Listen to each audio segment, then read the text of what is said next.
દિવ્યાંગ વ્યક્તિઓને સરકાર દ્વારા સાધન સહાય આપવામાં આવી છે અને આ સાધન સહાયથી હવે ટ્રાયસિકલ ઇલેક્ટ્રોનિક મળવાથી દિવ્યાંગ વ્યક્તિઓ સરળતાથી હરીફરી શકે છે, પરિવહન સરળતાથી કરી શકે છે।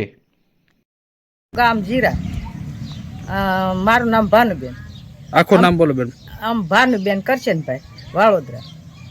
પછી અમારી પરિસ્થિતિ એવી હતી કે અમારે કોકનો સહારો લેવો પડતો, તેથી અમે જીવી શકતા ને આવી હાલી શકતા। અને હવે આભાર આ સરકારનો, તો અમને સાયકલ મળી તો એને આભાર, અમને સુખ શાંતિ એને આપે અને સુખ શાંતિથી રહેવા દે।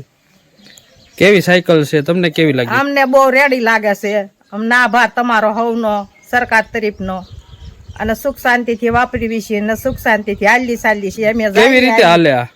અમે હાંકવી છીએ, હાથેથી હાંકવી છીએ, અને આ ઇલેક્ટ્રિક છે, ઇલેક્ટ્રિક સાયકલ છે, બળ કરવું નથી પડતું, બળ નથી કરવું પડતું। ઈ સહારો અમારા સરકારનો, અને આભાર ને આવું ને આવું કરતા રહી। દિવ્યાંગ વ્યક્તિઓને સરકાર દ્વારા આ ઇલેક્ટ્રોનિક સાયકલ સહાય આપવામાં આવી છે। જે વ્યક્તિઓ 80% અથવા સરકાર દ્વારા જે ધારાધોરણ નક્કી કરવામાં આવ્યા હોય તે મુજબ જે વિકલાંગતા ધરાવતા હોય, દિવ્યાંગ વ્યક્તિઓ હોય, તેઓને સરકાર દ્વારા ઇલેક્ટ્રોનિક સાયકલ આપવામાં આવે છે। દિવ્યાંગ વ્યક્તિઓના સશક્તિકરણ અને રોજિંદા જીવનને સરળ બનાવવા માટે યોજનાઓ સરકાર દ્વારા મૂકવામાં આવે છે, અને તેમાં ખાસ કરીને આ એક ઇલેક્ટ્રોનિક ટ્રાયસિકલ સહાય આપવામાં આવે છે, જે વિના મૂલ્યે આપવામાં આવે છે, સાધન સહાય રૂપે આપવામાં આવે છે। આ સહાયના કારણે હવે દિવ્યાંગ વ્યક્તિઓ સરળતાથી ફરી શકે છે, તેમજ પોતાના દૈનિક કામકાજ અને પરિવહનને સ્વતંત્ર રીતે કરી શકે છે।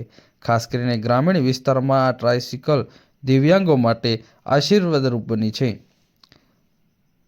ભાનુબેન જેઓ જન્મજાત દિવ્યાંગ છે અને તેઓને પહેલાં હાથ પેડલ સાયકલથી ચલાવતા હતા, જેથી પોતાનો સમય શક્તિનો ખૂબ જ વ્યાપ થતો હતો, પરંતુ અને સાથે જ કોઈ વ્યક્તિને રાખવા પડતા હતા અથવા તો કોઈ ટેકાનો ઉપયોગ કરવો પડતો હતો, પરંતુ હવે આ ટ્રાયસિકલ તેઓ માટે એક આશીર્વાદરૂપ બની છે। ઇલેક્ટ્રોનિક સાયકલ મળ્યા બાદ પોતાનું જીવન ઘણું સરળ બની ગયું છે। આ ટ્રાયસિકલ વીજ પાવરથી ચાલે છે, સરળતાથી ચાર્જિંગ થઈ શકે છે।